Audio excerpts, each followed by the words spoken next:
What's up, everybody? Welcome back to the channel. Okay, so Pam Bondi is getting a lot of respect from me right now because what they have been doing, I'm guessing, we've got a lot of lawfare going on. As you saw in my last video, the Trump administration is all over the courts, all over the United States and all these federal district courts having to defend itself from taking constitutional actions, from trying to carry out its duties, its authorities, or whatever it may be under the Constitution.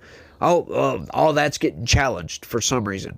They're saying, this is illegal and that's illegal, and some of these people are making the argument, as I said in the last video, they're just going to a judge without trial and saying, hey, you should drop these and rule in our favor. That's their argument. It's insane what they're doing, y'all. It really is. But, much respect to Pam Bondi and the current iteration of the Justice Department, because they are going through old litigation and they're seeing some of these court cases that were brought up by the Biden administration and saying, no, I'm sorry, we're canceling you.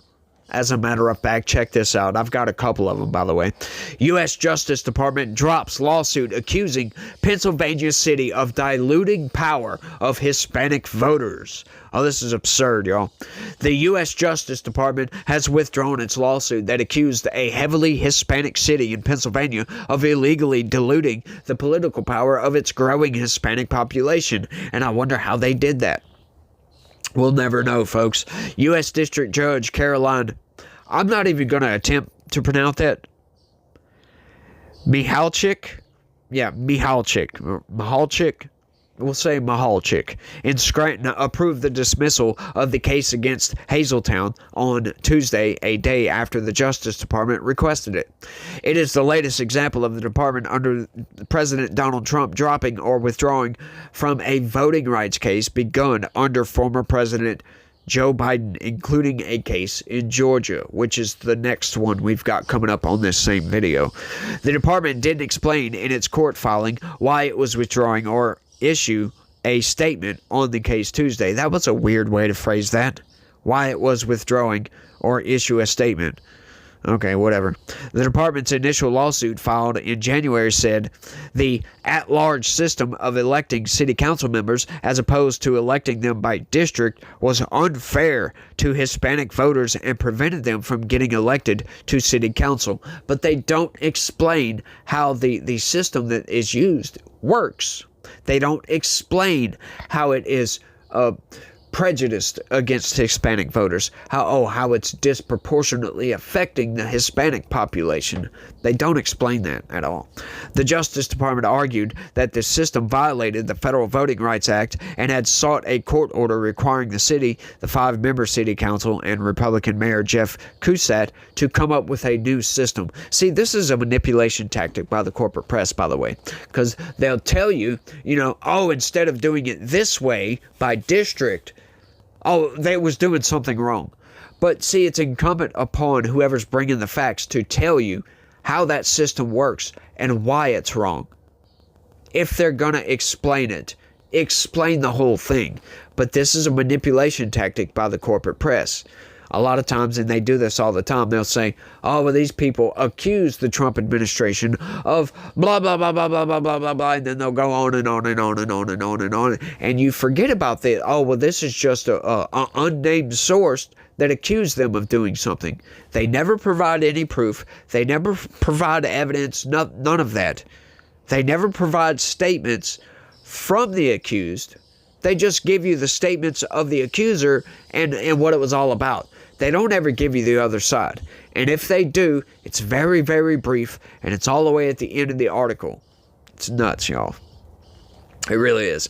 City officials insisted the system was lawful and gave equal voting rights to all citizens.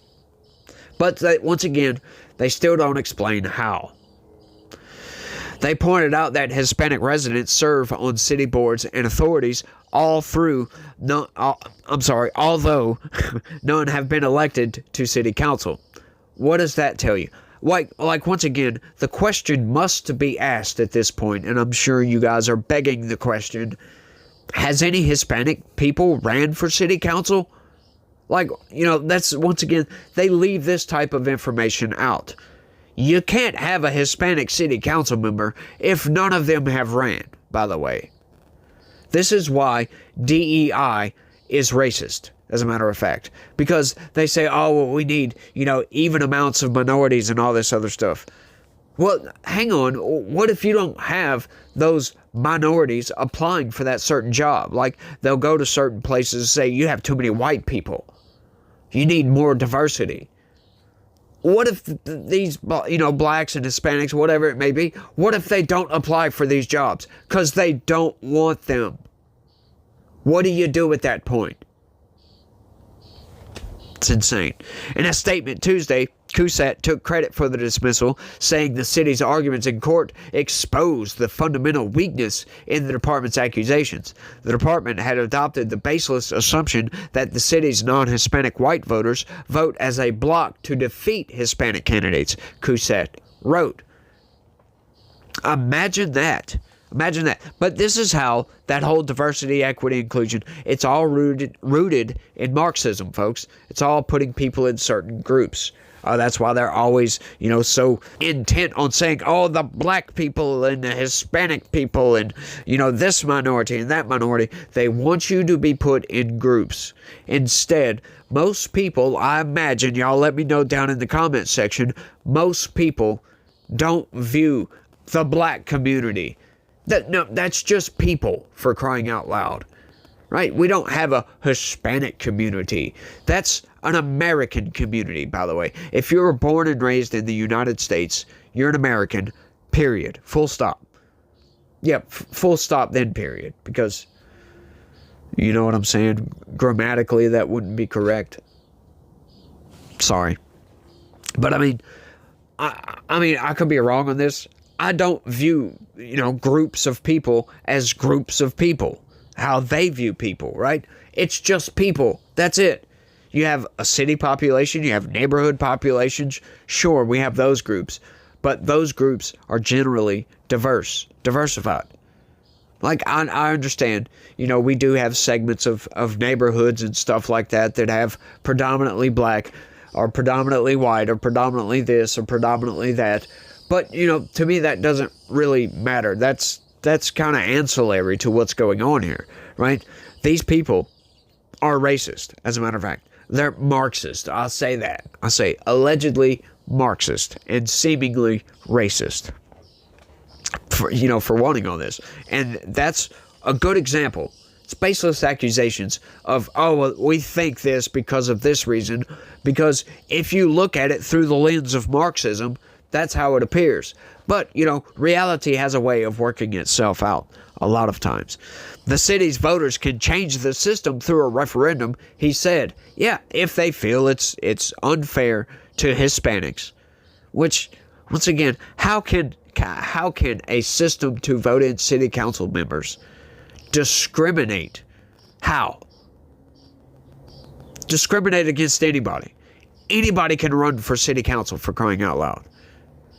Right? If you have large blocks of Hispanics in a district or in an area or whatever, right? Like, it doesn't matter. None of this matters. None of this. Like, why, once again, why is the federal government sticking its nose in where it doesn't belong, really? Hazeltown's 30,000 residents are about 2/3 Hispanic. So, there we go. About 2/3 Hispanic. So, what is that? 20,000 of the 30,000 residents are Hispanic. So what does that tell you? That tells you that if these people voted in blocks, that means that if a Hispanic ran and all Hispanics voted for the Hispanic, the city council would be 2/3 Hispanic. But these people don't see it that way, folks. They see, oh, it's inequitable over here because they don't have any. This is DEI incarnate, by the way. And this is why it is racist, as a matter of fact. Because it divides people into groups and pits them against each other. It's nuts, y'all. It really is. The lawsuit's claim echoed a separate lawsuit filed by 2 Hispanic parents against the at-large system of voting for members of the Hazeltown's area school district board. Why didn't they say the district school board? instead of school district board. The District School Board, Associated Press. That's how it's said. That is grammatically correct way to say it. The school district denied the allegation. Yeah, of course they did. Of course they did, because these systems aren't set up to alienate a certain voting bloc, for crying out loud. They're insane, y'all. They really are. Like, if they do, then change it. Bring that to the attention of awareness. You know, the city can do that on its own. But obviously, the Hispanics of Hazeltown don't feel that way, because they haven't brought it up and they haven't changed that system. It's insane, y'all. And here's the other story right quick. Justice Department instructed to dismiss legal challenge to Georgia election law. Yeah, this was the election law, as a matter of fact, that was brought by Republicans and overwhelmingly passed through the House, the Senate, and was signed into law by the governor. Overwhelming, as a matter of fact. And, we have to have some sort of outside group come in and tell the government, but you can't do that, even though it was overwhelming. It's insane, y'all. The sheer arrogance of some of these people. U.S. Attorney General Pam Bondi on Monday instructed the Justice Department to dismiss a lawsuit challenging a sweeping election overhaul that Georgia Republican lawmakers passed in the wake of President Donald Trump's 2020 election loss in the state. The lawsuit, filed in June 2021 under former President Joe Biden, alleged that the Georgia law was intended to deny black voters equal access to the ballot. Bondi said the Biden administration was pushing the false claims of suppression. This is right. This is something Democrats love to do. They say, Republicans, they're always on about voter suppression. It's always voter suppression, even though it's not. You can't prove it. They never bring any evidence of this. And when they do, the evidence is ridiculous. You're requiring an ID to vote. How is that evidence for voter suppression? Black people can't get an ID. They really argued that, folks. They really did. Seriously, they argued that black people can't get an ID. It's going to disenfranchise poor people. Even though most states require you to get an ID, by the way. Insane. Georgians deserve secure elections, not fabricated claims of voter suppression meant to divide us, she said. Once again, folks, it's all rooted in Marxism. The law was part of a trend of Republican-backed measures that tightened rules around voting, passed in the months after Trump lost his re-election bid to Biden, claiming, without evidence, that voter fraud cost him his victory. You gotta love that, y'all. Of course. People make claims all the time without evidence. As a matter of fact, the Associated Press just made that claim without evidence, because that's it. That's the only statement that, Donald Trump claimed it was voter fraud, or claimed without evidence that the voter fraud cost him the election. Well, they said that without evidence, by the way. So once again, if they do it, I'm going to do it too, because it's like they don't realize the traps that they fall into, the logical traps that they get themselves into. So come on, Associated Press, don't you realize that if you say that Donald Trump said this without evidence, and you don't expound upon that line of thinking, don't you think that, hang on, you just did the exact same thing you just said Trump did? Because you just said that without evidence. It's insane, y'all. It really is. It's driving me up the wall. The fallout was swift after Republican Governor Brian Kemp signed the law in March 2021, with the CEO of Atlanta-based Delta Airlines and Coca-Cola voicing criticism, and Major League Baseball commissioner deciding to move that year's All-Star game from Atlanta, Truist Park. Kemp and Secretary of State Brad Raffensperger, both Republicans who drew Trump's ire when they refused to help him overturn his 2020 election loss in Georgia, strongly denounced the Justice Department's lawsuit when it was filed. Raffensperger on Monday called Bondi's announcement a significant win for Georgia voters. That is right, and that is all. But I'm loving this, y'all. I'm thankful for Pam Bondi and the Justice Department actually going through these court cases. Of course they have to, but they could just not do this. In other words, they could just focus on what they're doing and allow all these Biden holdover attorneys that are working for the Justice Department to just go and argue these court cases. But instead, Pam Bondi, out of respect for the American citizen, is going through these cases and saying, look, this is a nonsense lawsuit. This is lawfare by the federal government. So we're canceling this. And I love it, y'all. This is getting America back to normality.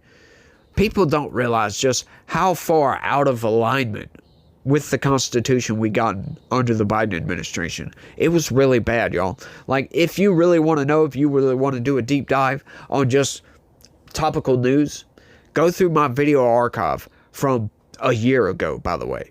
Just scroll till you get to about a year ago, and then just go through and look. Click on it, let me read the headline, and go to the next one. Just go through a bunch of them. It's insane how many lawsuits the Biden administration brought that were just capricious as hell. And that's just totally arbitrary nonsense. Just didn't make any sense whatsoever. Ridiculous. All of it was ridiculous in my opinion. But, it is what it is. And they had the right to bring those suits, but most of them failed anyway. But it's the fact that now, okay, so you're taking tax dollars, and if you're suing the state, now the state, the citizens of that state are getting double dipped because, that's tax dollars from the federal government paying for this lawsuit. And then also the state has to defend itself. So now it's tax dollars from the state paying to defend itself. It's just absurd. It really is. It's just insane to me. But I think I've rambled on for long enough on this one, y'all. Y'all don't forget to do me a favor and smash that like button. Subscribe if you're new around here. That would be greatly appreciated. And join the channel. We've got memberships now. You can sign up and you get extra videos and all kind of other goobly gobbly good stuff, right? We got perks for the members and all that good stuff. So y'all make sure and sign up. That would be great. I would be eternally grateful to you guys if you guys could do that. Somebody. You know what I'm saying? But y'all do that for me. Share this video anywhere and everywhere you can. Let me know what you think about all this down in the comment section. Let me know what you think about the lawfare that's going on in this country right now. And I almost ran out of breath on that one. But y'all let me know what y'all think. That's all I got on this one. I want to thank everybody for watching. And y'all try to have a good day. Stay legitical. Peace.